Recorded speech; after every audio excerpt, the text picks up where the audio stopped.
So we have used a lot of foldables in the past. Samsung, OnePlus, Oppo, Techno, Google, all of them. And while they're good at multitasking, I've always had two big concerns.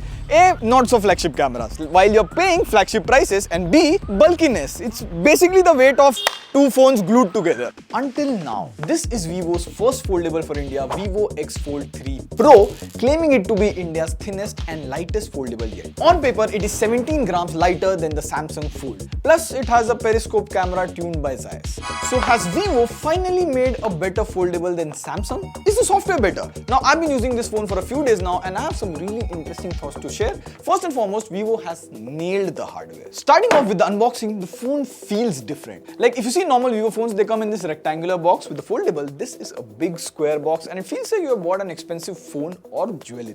Inside you get the phone unfolded, feels different. You get the 120-watt charger packed in a box, Type-C to Type-C cable stacked in a box, paperwork, a premium SIM ejector tool. Now you'll be like, Pratik, what's so premium in this? Well, it doesn't fold. The phone also has a scratch guard inside and on the outside. There's no case, and I just saw on the box that it is manufactured in India. Now, not related to this video, but it feels good to see, like 4 years ago we used to unbox phones. Those were completely made outside. But now smartphones are being manufactured in India. And this experience goes on throughout day one of using the phone. The first thing that I noticed immediately after picking the phone was the size. For a folding phone, it's very light. Let me show you what I mean. This is Z Fold 5, S24 Ultra and the Vivo X Fold 3 Pro. See, side by side, the Vivo Fold is the lightest of all the three. And to me, this is a big deal because every time I used this phone, it didn't feel like I was carrying a bulky folding phone. It felt like any regular phone. And there is a reason for this lighter weight. Like the Fold still has the metal frame, glass back. Vivo calls this armor glass. And it can survive some drops.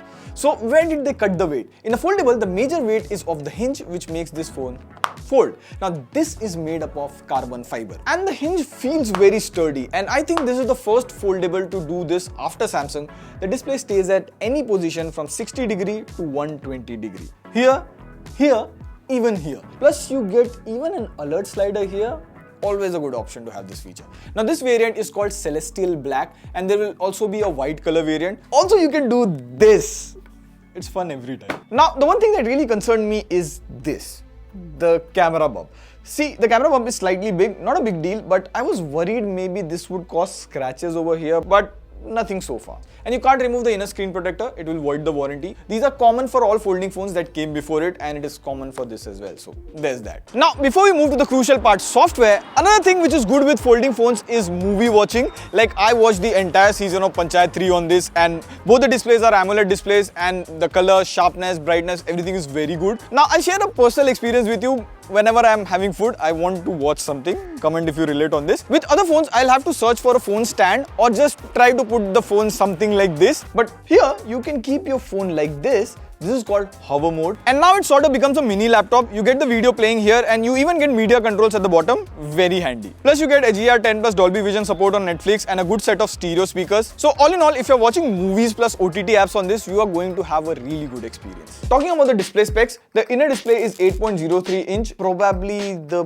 biggest in India on any foldable as of now. And it is 2K. And the outer display is 6.53 inch, also 120Hz and Full HD+. Now both the display supports LTPO, Vivo calls it LTPO 8T. Let me show you what it does. So see here, if I'm scrolling on Google, it is 120Hz, but if I'm watching any YouTube video, it is 60Hz. And if I turn off the screen, it is 1 Hz on the always on display. This is variable refresh rate and it can save battery. More on the battery in just a moment. Plus you get 2 in-display fingerprint scanner, 1 for each display, and they are fast. So see, outdoors under direct Delhi sunlight, peak summers, the icons and everything is visible, the display is bright enough and usable. And since we are outdoors, let's take some pictures. So this comes with a 50 megapixel main camera with OIS, and I would say the pictures from the main camera are nice. The skin tone colors and all are good. Even the HDR is fine. Now we took some photo indoors and there too the main camera photos are good. Also we were at this tech event few days back and we took several videos with this. See, the picture quality even in low light conditions are fine. It can do maximum 8K video, but we shot these in 4K.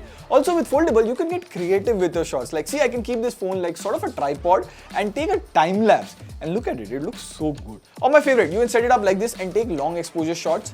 Plus you also get a 50 megapixel ultra wide angle lens here. Like we took some landscape shots with this, they look beautiful. But the highlight part was going from an ultra wide angle shot to a 10x zoom shot. Look at these multiple samples, these look so good. And the reason is the 64 megapixel 3x telephoto camera. The picture quality from this is really good. Taking portrait shots in this mode is a treat. Yes, Vivo tends to boost the color a little bit, but that's okay.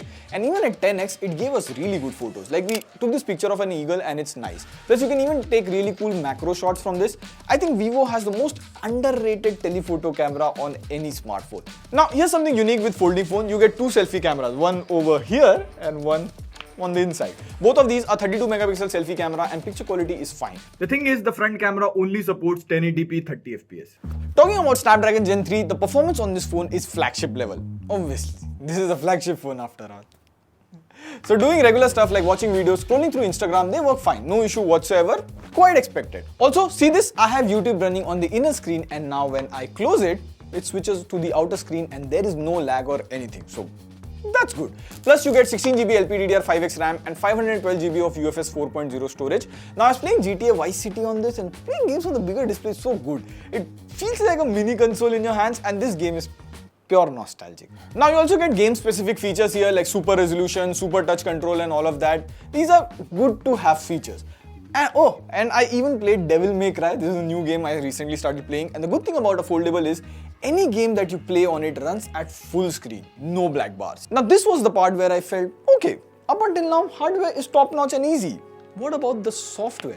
Well, Vivo has done a few interesting things here. So let's get the basic out of the way. This comes with Android 14 right out of the box. Now, Vivo usually gives 3+ 4 years of update on their flagship. Plus, this is running on FunTouch OS 14 and here's the coolest feature. So suppose you're eating and you want to watch Instagram. All you have to do is keep the phone like this and now if you just wave at the phone, see it scrolls the reels. So you get air gestures here and it is very handy. Or even this. So if I'm getting a call, it is showing the caller's name. But as soon as I look away or if someone from behind me is peeping, the name is hidden. In fact, if you have to enter split screen mode, you just fold the display slightly and do it back, it enters split screen mode.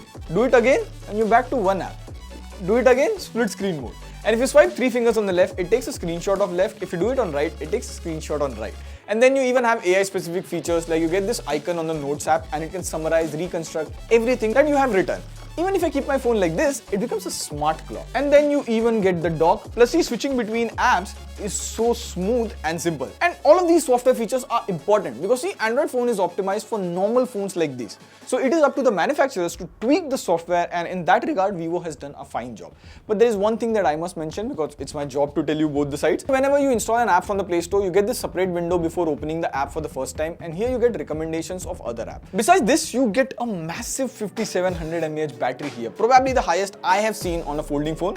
Kudos to Vivo and the engineering team to be able to fit all of this inside this and yet keep it lightweight. Now you also get a 120-watt charger in the box and it is a PD charger, my favorite. Also in my personal usage, the phone would easily last one day. So yeah, that was our take on using the all-new Vivo X Fold 3 Pro.